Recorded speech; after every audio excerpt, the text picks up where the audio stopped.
Hello friends, இந்த வீடியோவில் என்ன பார்க்க போகிறேன்னா எள்ளு உருண்டை செய்கிறது எப்படி அப்படிங்கிறத பார்க்கலாம். இதுக்கு நான் என்ன எடுத்திருக்கேன்னா 1 கப் எள் எடுத்திருக்கேன், 1/2 கப் நிலக்கடலை எடுத்திருக்கேன், நான் 3/4 கப் வெல்லம் எடுத்திருக்கேன். நீங்கள் நல்லா ஸ்வீட் சாப்பிடுவீங்கன்னா 1 கப் வெல்லம் கூட எடுத்துக்கலாம்.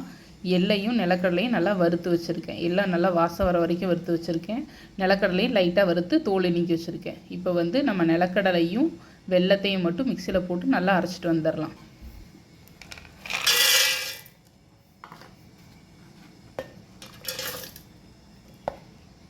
நிலக்கடலையிலேருந்து எண்ணெய் பிரியும், அதனால நீங்கள் உள்ளே வந்து எண்ணெய் தண்ணின்னு எதுவுமே போட வேண்டியதில்லை. இதை நல்லா ஃபைன் பேஸ்ட்டாக அரைச்சிட்டு வந்துடலாம்.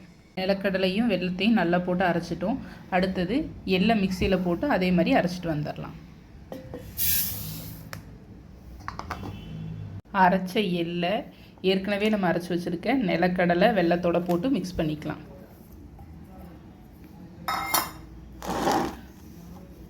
உங்களுக்கு கொரகொரப்பாக வேணும், நீங்கள் க்ரன்ச்சியாக சாப்பிடுவீங்க அப்படிங்கும்போது பல்ஸ் மோடில் போட்டு அரைச்சிக்கோங்க.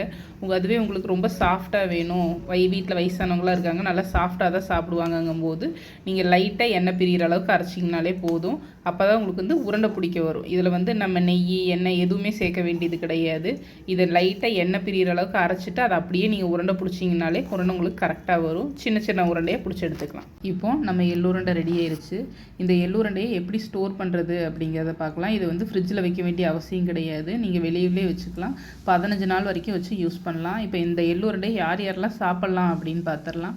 எள்ளுருண்டையை எல்லாருமே சாப்பிட்லாம். குறிப்பாக லேடிஸ் வந்து இதை நிறையவே எடுத்துக்கலாம். இதில் பொட்டாசியம், அயன், ஜிங்க், ஃபைபர் எல்லாமே இருக்குது.